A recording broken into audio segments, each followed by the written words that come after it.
Hey collective, it's Sin here. So I'm finally back with the second card that came out the other day. I try to really only do the work on these things when my energy feels constructive, right? And I'll admit the last few days it hasn't. I've been doing lots of bushwalking to ground myself and stuff because just working through some stuff personally. But the second card that came out the other day with perception, the moon one, was Capricorn, achieve, which is card 10. Firstly, 10 stands for intuitive trust. I know personally that intuitive trust can't come until you can trust yourself, right? So when you have experienced lifelong trauma, when you've been gaslit a lot, learning to trust yourself is a hard thing. So learning to trust your intuition can feel almost impossible. Okay, so a few things about Capricorn. Capricorn is ruled by Saturn. Now, Saturn is the planet of restrictions and limits. It has the I use energy. It's about structure, personal authority, correcting your path, whether that's your career, whether it's healing, whether it's your transformation. But its essential qualities are that it does teach life lessons, but that usually it teaches them in a really rough way. So it'll step in and be like, no, let's do something that makes you realize you need to go the other way. But it's also the planet of like passion and determination and perseverance. So it's almost a bit like karmic balancing, really. So Saturn for me personally sits in my 7th house, which is Virgo. And was actually in retrograde when I was born. So really what that is signifying to me is Sin. It's not going to matter how much hard work you put in to changing these crappy systems. When it's what really needs to happen is you need to just crush these crappy systems.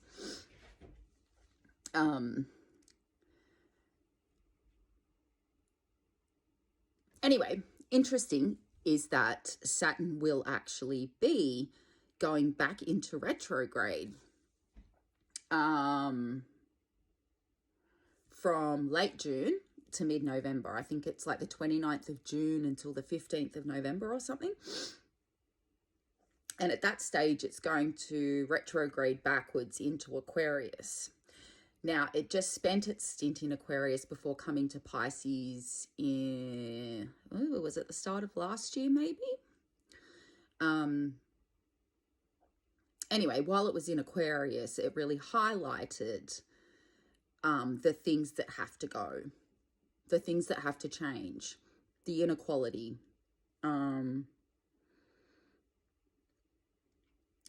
that currently the structures and systems in place are being propped up by our bodies, right? Our bodies are propping up these violent systems so that a few elites can benefit, right? But also tricking people into thinking that they can become those elites. So it's really about taking ourselves out from under those structures so that we're not propping them up anymore, I guess. But how do we do that? How do we do that? how do we do that, you know? And important to remember that while Saturn is in Pisces, right, is that Pisces is a water sign and is about really deep emotion, intuitive knowledge, those kinds of things. Whereas Capricorn is more the teacher, the transformer,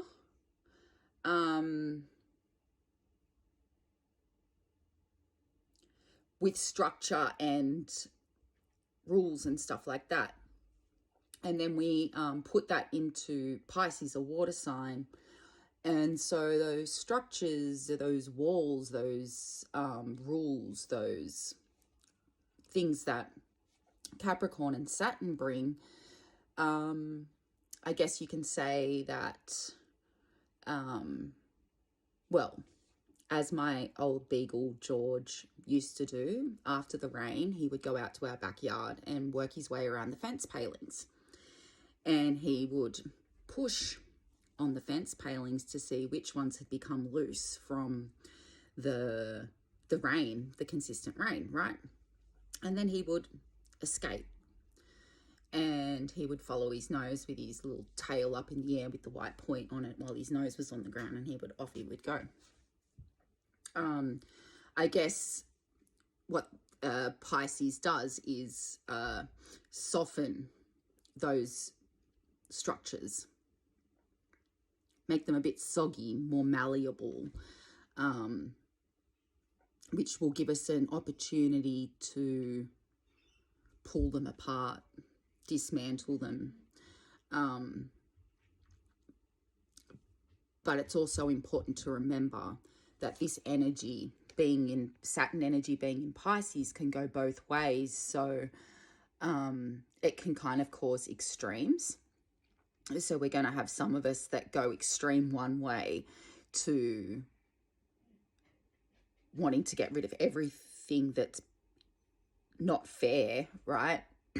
That's wrong, that's violent, that's oppressing people. And then you're going to have the other people that, well, they're going to want to use that ability to reform to build more structure on top of us, right? So important that we're always checking in with ourselves to make sure that we're not, I guess, going into either extreme, but using the energy to think, okay, what changes can we make now? What can we set a goal for, like a mid-length of time? And what are our long-term goals?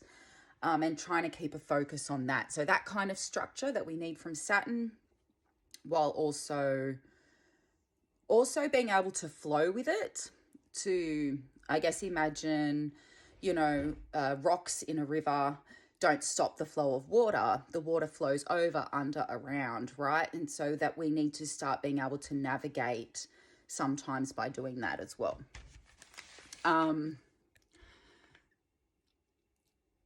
It's really talking about, Capricorn also really talks about really looking into the collective consciousness, to focus on our dreams, seeing what we need to do and being prepared to climb the mountain.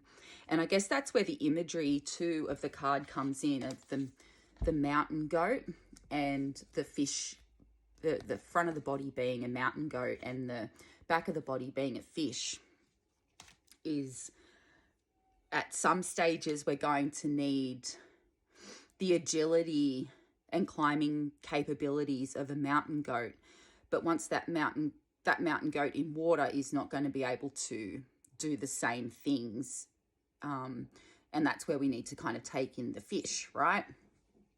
And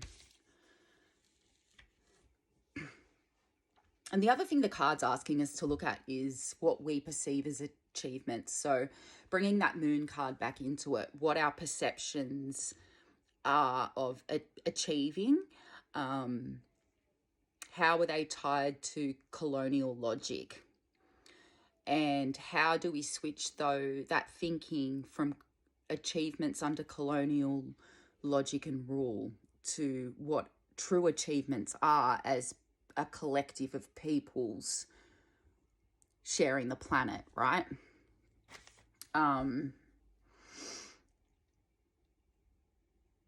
So just be ready to ask yourself, like, am I holding on to achievements that only mean something under colonial rule, right? What parts of those achievements can I take and utilize to bring into a collective consciousness movement for change and healing, right? How can those things I once perceived as achievements and successes that I needed to thrive under colonialism, how do I turn those into successes and achievements to help us all thrive under anti-colonialism, right? Because not everything that you've achieved and learned thus far is a waste, right? It's stuff that you can transform for different purposes. So yeah, how can we use those skills, the education, the learning and everything, and how do we, and the money that people have made and whatnot, and how do we bring that into bringing the colonies undone?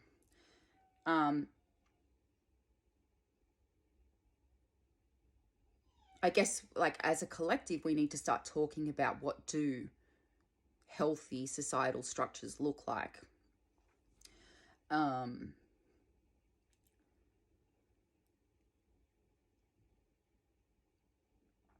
That we need to use a lot of integrity as we move through this process, making sure that we take everyone's needs into consideration. And usually the way that you do that is, okay, let's look at the people in society that face the most levels and intersections of oppression. If we can bring about change, or be part of bringing about change that can make their life just, equitable, and fair, the chances are we are going to be doing that for everybody, right? But like I said about the energy of Saturn in Pisces, is that you're always going to have people that go the other way, that aren't going to like that, like we have now under colonial capitalism, that I work hard for the money that I earn and I'm not giving it to nobody, and I want to know where my taxes go, and blah, blah, blah. You know, you're always going to have those people. I think the point is getting us to a place where it's our voices drowning out those naysayers that don't want collective good.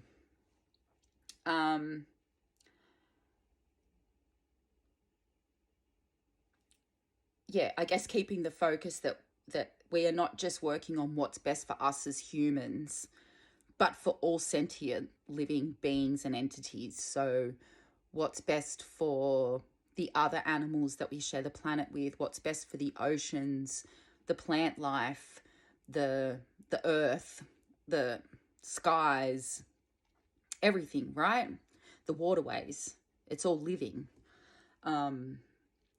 That something we as blackfellas have known for a long time is that our elders hold so much knowledge, and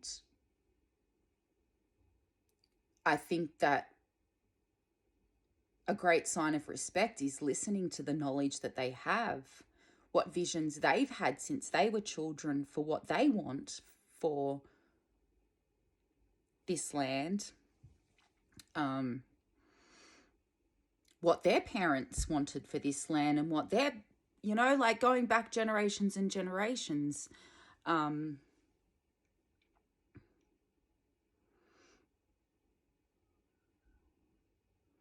That we need to be conscious of when our anxiety or other people's anxiety can have us behaving in ways that do not reflect who we really are, you know.